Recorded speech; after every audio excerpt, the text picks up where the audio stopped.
welcome back to our second episode of YOCA podcast. Today's topic is mental health.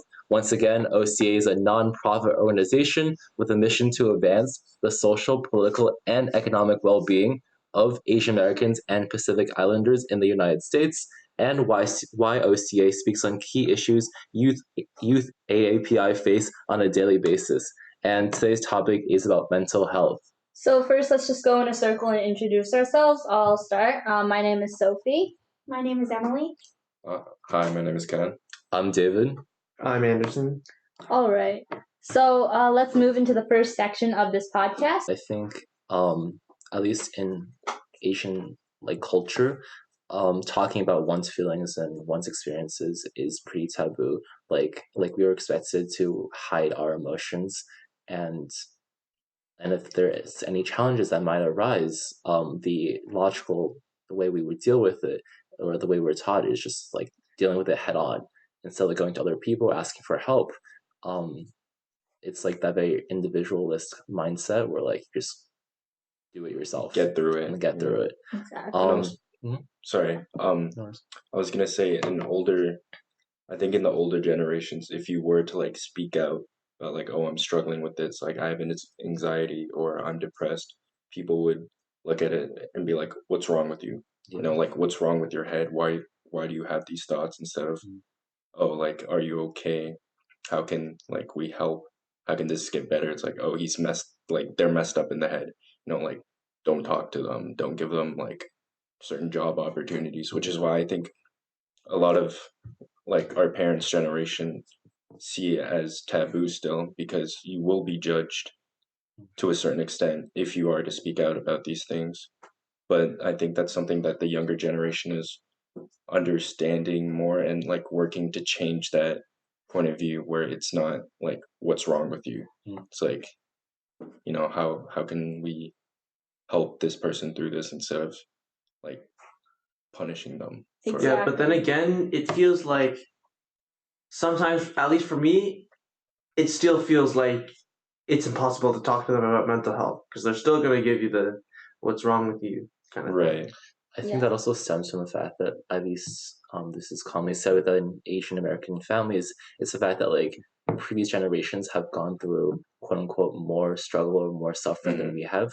Like at least when I was around my grandparents, they would always talk about their like famines in China, how like they had to eat tree bark to survive, and like that's obviously like there's obviously true personal experiences, and it shows how like they had to go through so much compared to like nowadays when they gave us compared to nowadays when they gave us like such amazing opportunities in the United States. Like the hardest thing we have to go through is probably just like college applications or a hard test compared to like actually starving to death. Right. Exactly. But I think that idea of somebody has it harder than me, like your parents, your grandparents had it worse than me, what I'm dealing through isn't like that bad. That's, what's the word for it? Like diminishing what you are feeling, because what you are feeling is still painful. It's still like tough. And then comparing that to like somebody else's experience isn't fair to yourself. I think that's one of the big issues with this like sort of generational trauma, where a lot of our parents grew up in really hard times, like Cultural Revolution, and they lived really hard lives, and they came a long way to get us to where we are now, to get us to be in the position.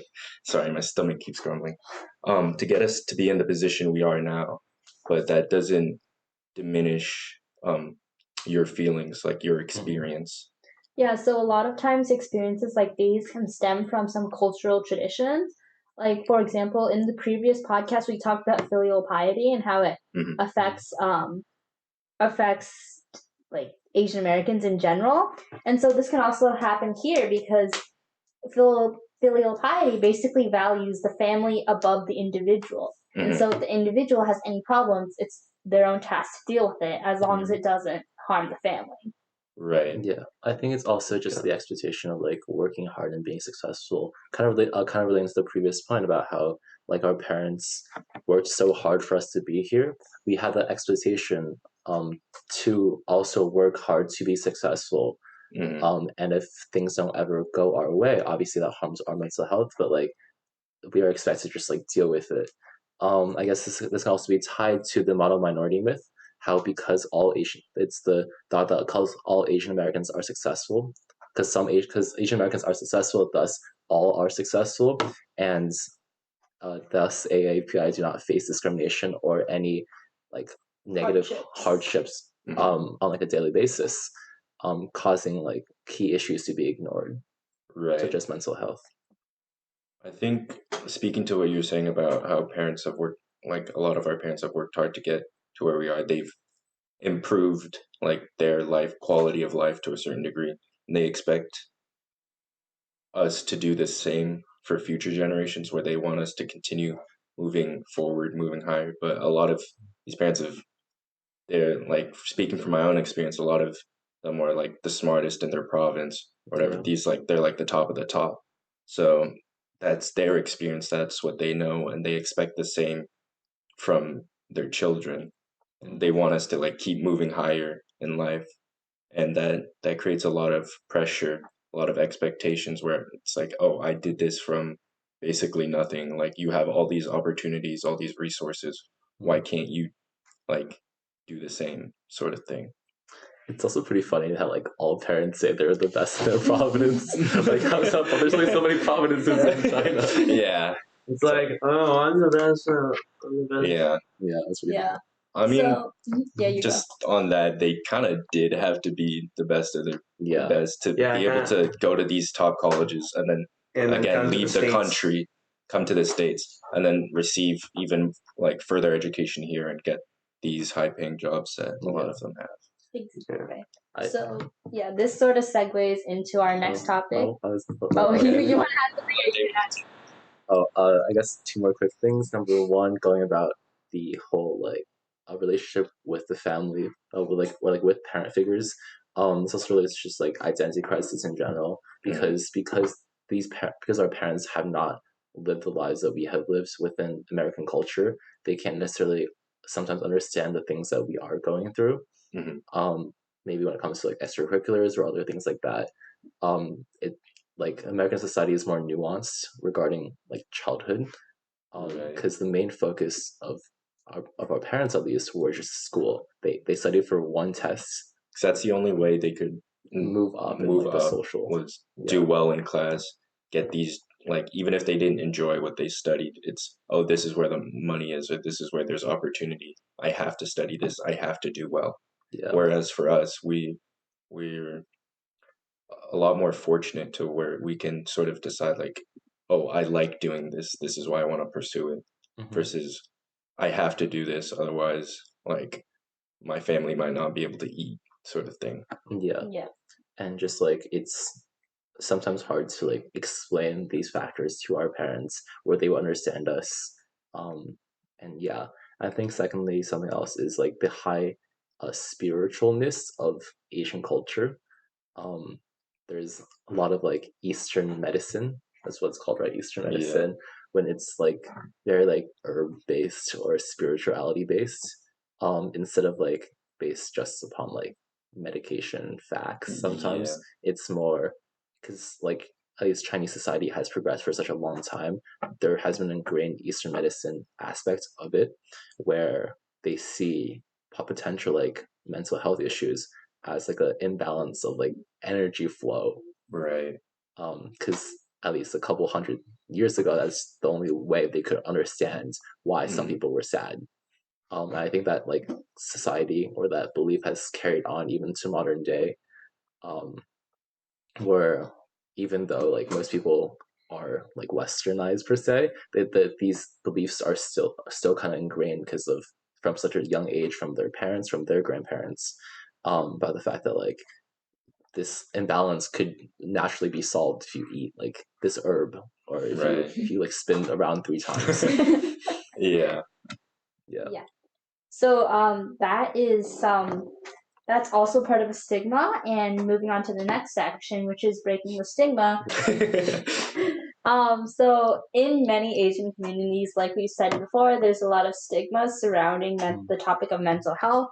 And in sort of Chinese vocabulary, I think there's like this phrase sort of that when you it's like not a good phrase, and if you say it, you're basically insulting someone else.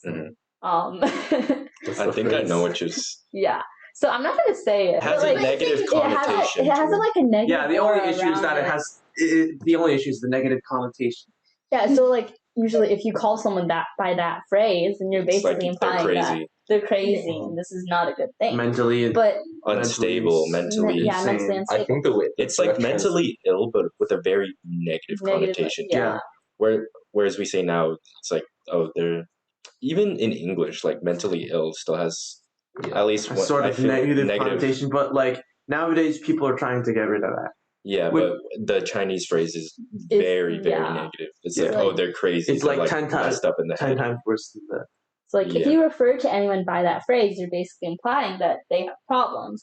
And so the fact that this phrase exists and that it has such a negative implication when you say it just shows how deeply like the stigma against mental health and mental illnesses is ingrained in like Asian American culture. Sorry to interrupt, but that's also a term that's like it's like an umbrella term used to describe all sorts of like negative things.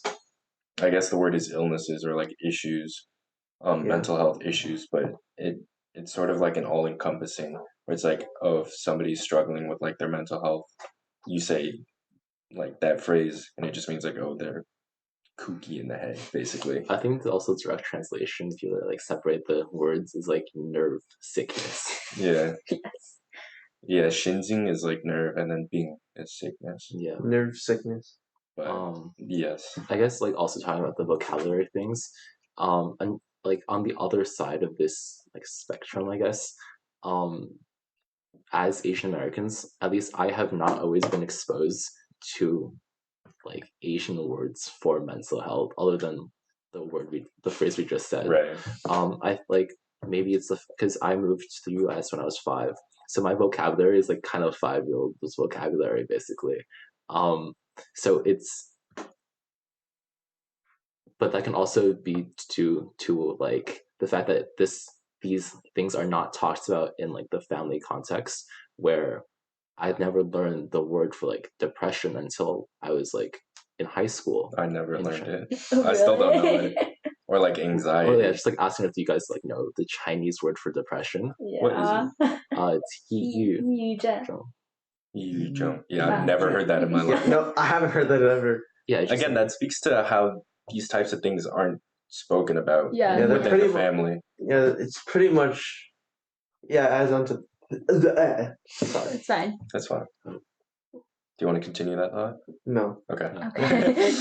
It disappeared halfway anyways. Yeah. Do we want to speak a little more about like the stigma or like what can be done to, so I guess, reduce it? Yeah, so to reduce the stigma, actually, there's this bill being pushed in Congress right now. It's called the Stop Mental Health Stigma in Our Communities Act, also known as HR 3680. And Make it sound fancy.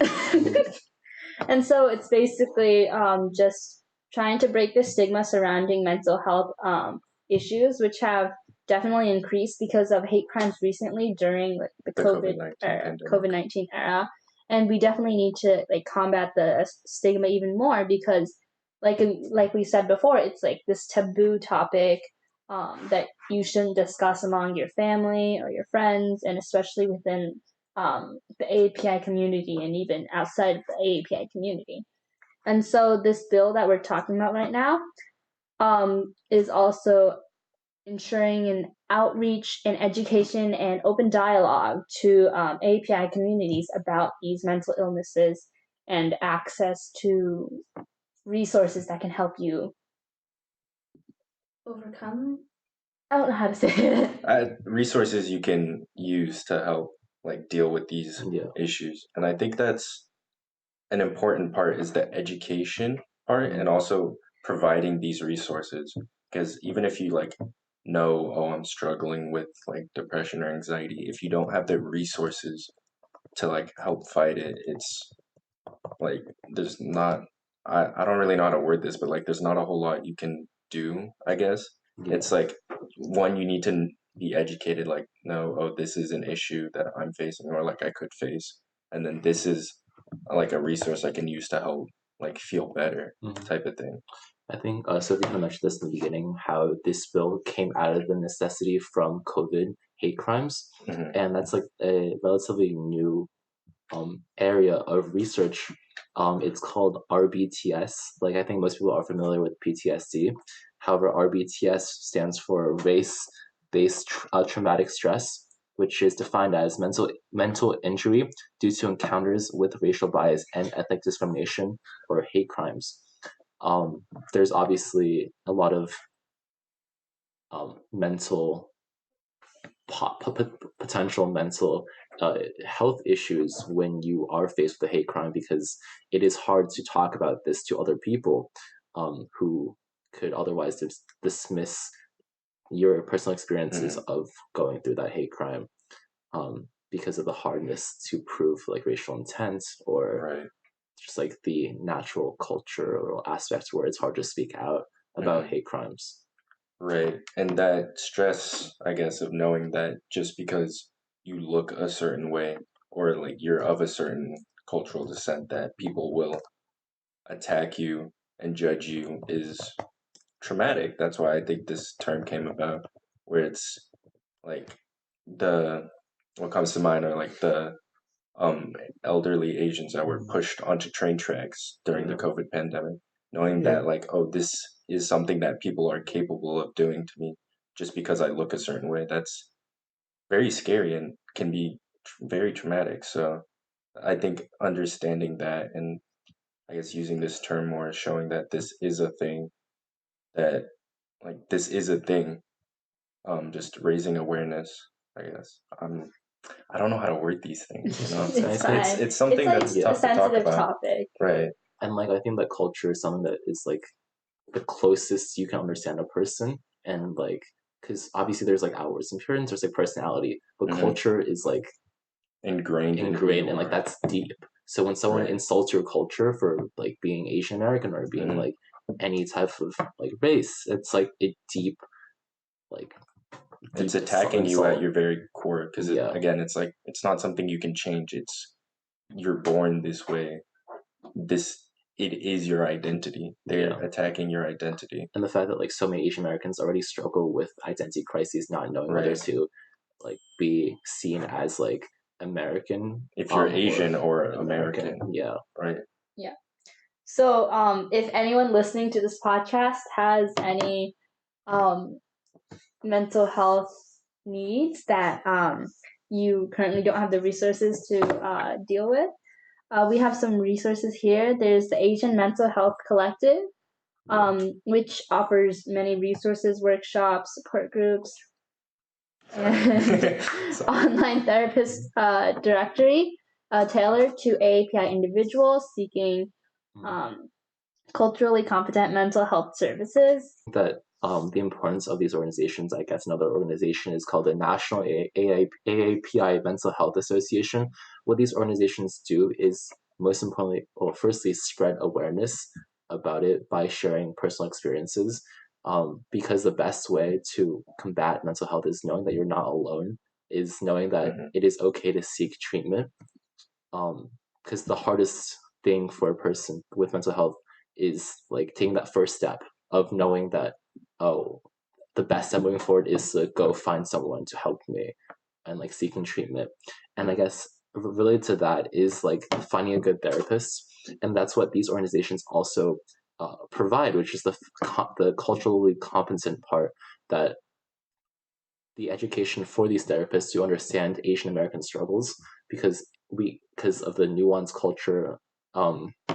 For example, all the things we mentioned before, these could be foreign to like a Caucasian therapist who's never experienced like Asian American issues, and like this could go for any race. It's not just unique to Asian Americans. This could go for African Americans as well. Just that like personal connection in education goes a long way.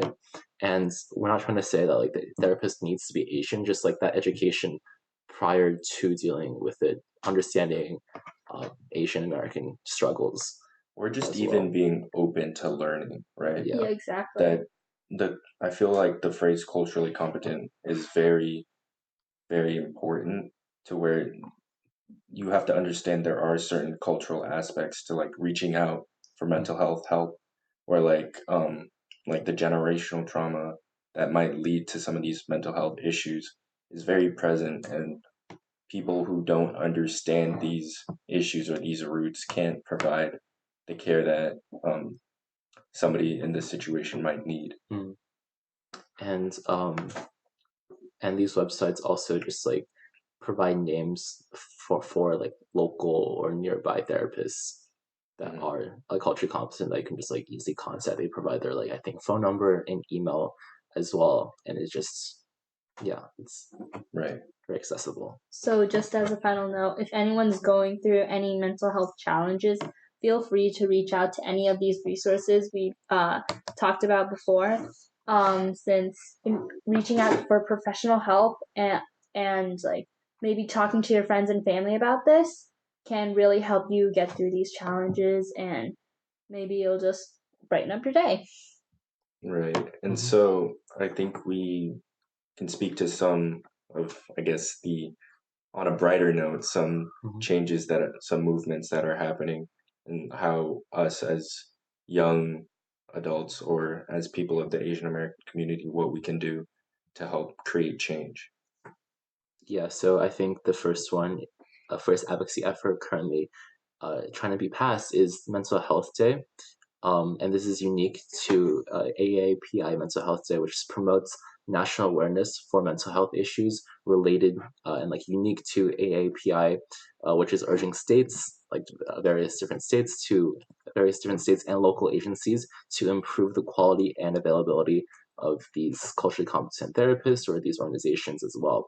This current bill has been passed in 7 states, not including New York. So if you're living in New York, Get to the polls. Exactly. And this day is scheduled for May 10th annually, where it just like provides the points said before about like spreading awareness, because the main issue is like making people know that they're not alone. So by spreading this awareness both to individuals as well as to the overall community of like the overall community allows for like the best solution, I guess. Just by opening and creating dialogue surrounding these issues, you are helping to raise awareness about this topic, and just having that open dialogue can help fight the stigma of, oh, this is a taboo topic, this is something that has to be kept under wraps, kept private. Just speak, doesn't even have to be speaking to personal experiences, just talking to people about, oh, like the COVID-19 pandemic, how that affected all Asians in all around the world, right? Just speaking about these things can help to bring about change. Exactly. And so some ways everyone as their citizens of the US or just people who are here, you guys can get involved by posting like hashtag my mental health journey during social media, and also inspire others to seek help, especially with social media as such a broad influence over the lives of many people nowadays. So posting that your journey can also help reduce the stigma of mental health. Yeah, definitely. Yeah, I think also supporting grassroots organizations that currently provide resources to uninsured AAPI, because another part of the issue is that like people are uninsured. Seeking help can get very expensive very quickly, especially if you were to say need medication, or even just finding a therapist, searching for a therapist that is right for you can be very costly. So there's certain organizations, or probably like link in the description, that provide that like resources, either financial financial resources, or just like support for people who are uninsured and are unable to financially at least pay for these services. I think something else that's also relatively important, that's also important, is like research when it comes to AAPI mental health. If you just like take a quick search online, it's hard to find research articles relating to AAPI, at least in the United States, because of like the taboo aspect of it. Right. How there's not currently enough research being done when it comes to what Asian Americans are struggling with, what works, or how does Asian American mental health issues differ from other races. Definitely.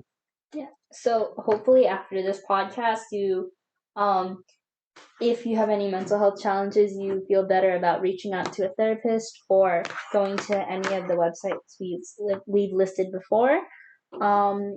And hopefully there will be ongoing discussions about mental health and AAPI communities. And I guess to like add one more point, the easiest thing you can do if you're a listener and like even if you're not part of the AAPI community is just like talking with the friends around you. Right. Yeah, talk to people. Talking You is the never best know. way to talking is the simplest and most powerful way to communicate. Yeah. Right. You never know what's going on with like a friend, or if you don't speak about it, like a friend. If you're going through something, a friend might not know. So just talking to people around you, those that you feel comfortable with sharing these things, or just checking up on a friend that you maybe haven't spoken to in a while. Yeah.